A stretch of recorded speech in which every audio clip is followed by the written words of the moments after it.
Hey, what's up, everybody? You're listening to the Enterprise Architecture Radio.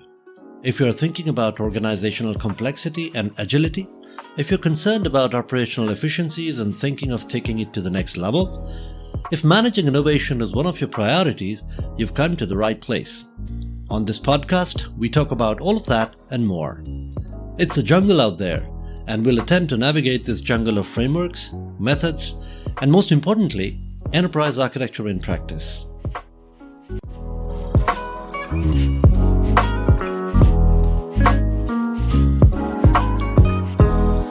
Let's talk about business IT alignment today. This is a topic that used to get talked about quite a bit a few years ago, and then I see that lately it's fallen off the charts a little bit. But this is a topic that's very close to my heart, and the reason is, firstly, whenever someone talks about enterprise architecture, the first thing that comes to mind is to understand the business and then get the IT to do what needs to be done. And it's really about business IT alignment. And the second reason is, well, it completely negates the first reason. I think there isn't really a business IT alignment issue, or it's not really something that needs to be talked about that much. And to explain the issue, I will need to go back into the past of how the issue of business IT alignment came up in the first place. And this is completely my opinion, and I've not really done a lot of research around this, but, well, when IT became a thing, when information technology became a thing, when computers were invented and it was realized that they can be used for business, there used to be organizations that used to do information technology. And then there used to be organizations that used to do business. So business organizations like healthcare, pharma, finance, or simpler businesses like textile and machinery manufacturing and what have you during the Industrial Revolution era, or probably after that. They used to do their business, and then there used to be IT organizations that used to do IT, and the business would go to IT and they would tell them their problem, that this is what we would like to do. We would like to do accounting using computers, or we would like to sort of look at who our vendors are, or etc., using computers. And the IT organizations would look at their problem. They would come up with some software solution. It would take them 9 months, 12 months, what have you, and then they would come back with a solution and deploy the solution, and that's how IT used to work. And of course, the maintenance and all of that used to be given out to IT organizations as well. And then, since these are two different organizations, two different legal entities, business IT alignment became an issue. But we've come a long way from then, and we have IT organizations within the organizations. Well, we started having that. So, organizations started realizing that it would be a good idea to have a few programmers on the payroll, or, invest in a few servers where we are going to host our application, considering various reasons like security or what have you. It would be a good idea to host the applications on our own existing server farms or what have you. And then so they started hiring people who would maintain and manage those servers, and IT organizations became a part of the business organization. And then we took the next step where IT organizations started becoming more and more important. And today, the situation is that every single organization invests heavily on technology. It invests heavily on information. Information has become a very important asset for every organization, and people are called knowledge workers today. And the IT organization is a very, very integral part of the organization. In fact, there is no organization in the world today that is not a technology organization. Think about it. Whether you are in banking or finance or healthcare or pharma or shipping or something absolute basic like textile manufacturing or heavy machinery equipment manufacturing or what have you, you are going to need information technology to enable your business. In fact, I was just looking at a Gartner case study where farmers are using IoT sensors to constantly monitor the climate conditions and the soil conditions and even how much of the farm has been tilled using their tractor plows or what have you.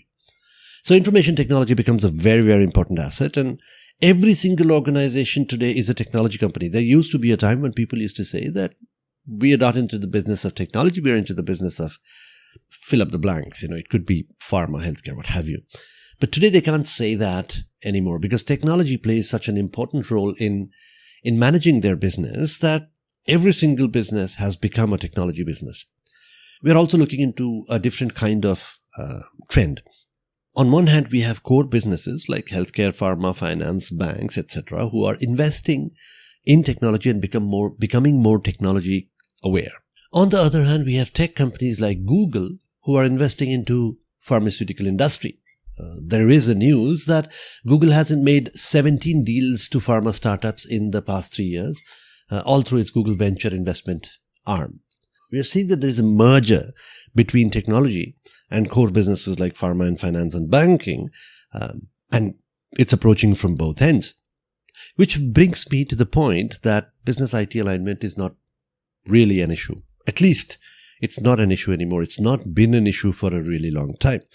Today, IT organizations are a part of the business. And I don't see why there needs to be a business IT alignment topic if I don't see that there needs to be a business manufacturing alignment or business HR alignment or business communications alignment or business legal and compliance alignment or business finance alignment or business accounting alignment. IT is as much a business function as all other business functions within the organization. Does that mean that there aren't any issues? There aren't any miscommunications between IT organizations and what the core business wants? Of course there are. But IT organization is not the only one that is having issues with other parts of the business. And I'm going to stop calling it business because I think IT is very much a business as any other organization within the enterprise. Let's take, for example, HR.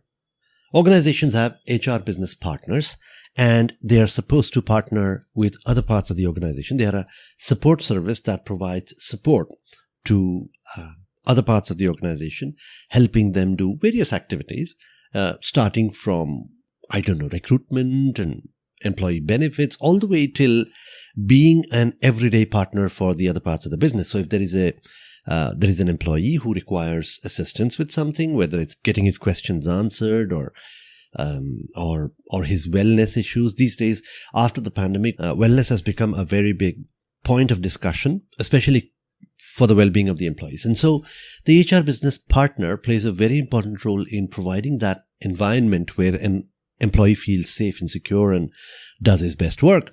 So it's a support service, just like IT. IT is also a support service that provides information technology support services or information technology services to the rest of the business.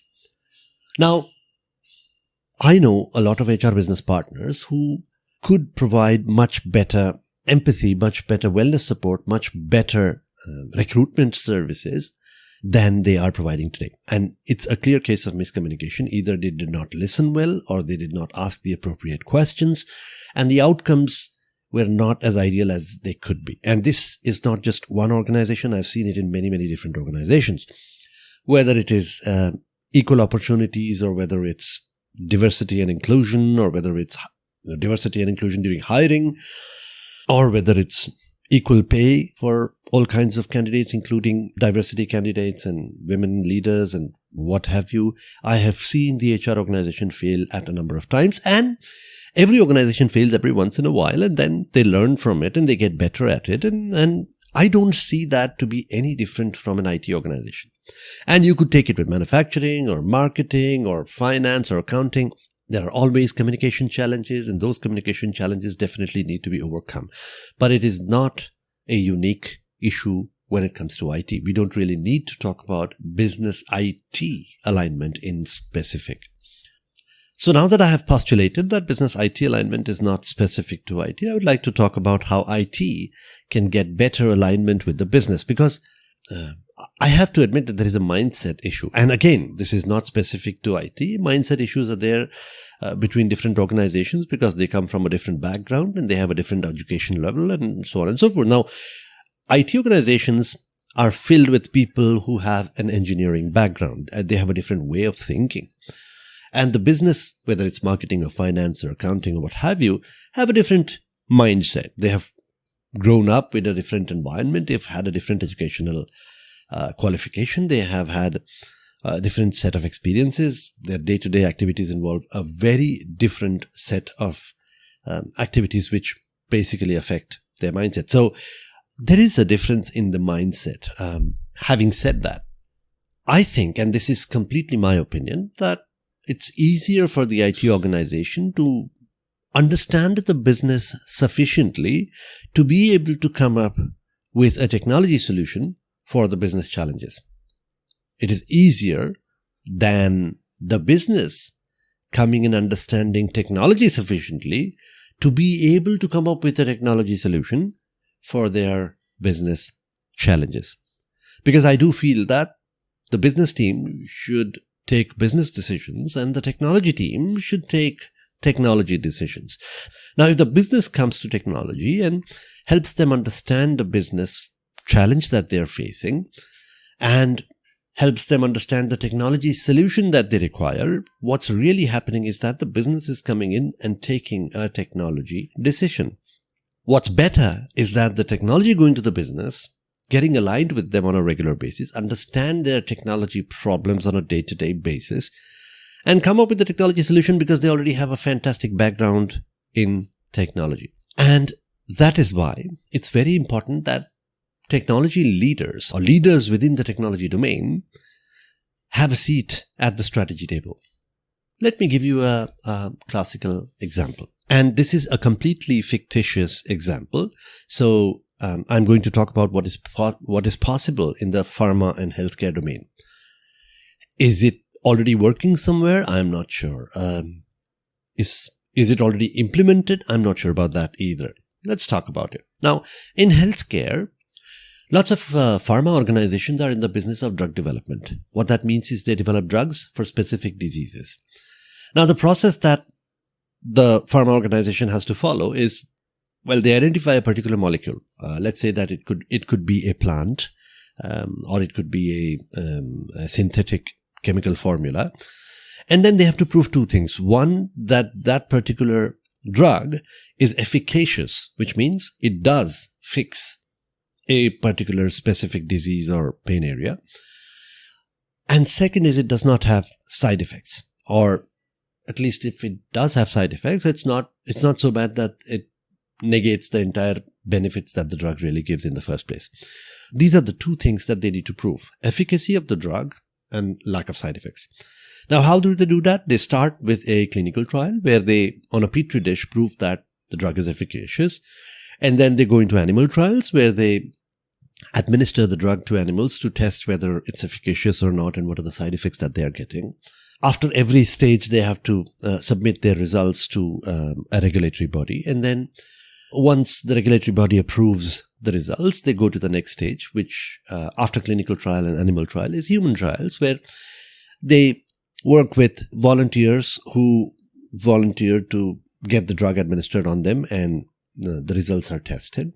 And once the regulatory body approves that the human trials are successful, and of course there are a number of other steps that might be a part of this and more detailed, and I'm not really a pharma specialist, but you get the idea that there are a number of steps and all the steps need to be approved. Now, while all these tests are going on and regulatory bodies are checking for the outputs and results of these tests and approving them or what have you, the organization can't really sell these products, obviously, right? And what they're doing is really investing on labs, investing on tests, investing on doing all these trials, and so on and so forth. And after the tests are complete, the patent is granted to the pharma company. What that means is they are the only ones who can manufacture that particular drug for that particular ailment and then sell it. And then the patent is not permanent. Patent is obviously for a shorter period of time and for a couple of years. And then they're able to sell that drug and recover their investment that they've done in the drug development process. And after that period has elapsed, everybody is allowed to manufacture that drug, and that drug becomes a generic. What that means is that now they will have to compete with other organizations who have done no investment in the development of the drug, which means that they can sell that particular drug at 1/10 the price, perhaps, and make a huge profit, which this organization, the drug development organization, cannot. Which means that this company will have to make the maximum amount of profit during the patent period. Now, think about it. The process starts on the day that there is a potential for a drug, right? And then the pharma company starts working on the development of that drug, which could take anywhere between 6 months to 1 year, let's say, all right? Or 2 years or 3 years, depending upon how complex the ailment is and what drug they're coming up with. But let's say that to keep things simple, let's assume that it takes 1 year. And then, assuming the happy path scenario that the patent doesn't fail, that the results are efficacious and the side effects are little, and it gets approved. Now the company starts selling that drug for the next, 3 years, 6 years, let's say 6 years, which means they have to make the profit in the next 6 years. So there's a 7-year period in which they have to create the drug and they have to sell it and make a profit. But let's say that we are able to reduce this 1-year period from 1 year to 6 months. Wouldn't that be effective? Technology could play a very important role in reducing the testing process from 1 year to 9 months or 6 months, depending upon how flawed your existing manual drug development process is and how well you design your technology to improve the efficacy of the testing period. Now, this topic of the podcast is going to be split into 2 episodes. How can we use technology to reduce the period taken for the drug development and testing? Let's talk about it in the next episode. Let me remind you that I'm still looking for guest speakers. There are a couple of guest speakers that I've lined up, and I've recorded a few episodes as well. And very soon I'll start publishing the episodes with guests in them. And I'm constantly looking for guests on the podcast. So if you're someone who is an expert on a particular field and would like to talk in Enterprise Architecture Radio, please feel free to reach out to me and let's talk about it. That's all I have for you today, folks. I hope you enjoyed the show. More about organizational agility, innovation, and enterprise architecture in the practical world, in the business, right here on the show. But before I end the show, I want you to help me out with this one little thing. Pause the show and share this podcast via WhatsApp or text message with at least one person who might be interested in the show. It could be anyone, your colleague, your boss, someone in your team. That's all I ask. Just one share with one message via text or WhatsApp or any social media of your choice. And it would go a long way in supporting this podcast and growing this listener base. Also, please don't forget to follow the podcast. That way, you'll get notified when we publish a new episode. If you want to find out more about us, you can find us at enterprisearchitectureradio.com. If you have ideas, thoughts, disagreements, please feel free to write to me directly. We also have a Telegram group if you would like to contribute to the EA discussions or what have you. Just search for Enterprise Architecture Radio on Telegram. Or the URL to join the group is https://t.me/Enterprise Architecture Radio. While our contact details are there in the show notes, we are very easy to find. Just search for Enterprise Architecture Radio anywhere. Twitter, LinkedIn, Facebook, Instagram, YouTube, even Discord. Once again, I hope you had fun, and I'll see you in the next one.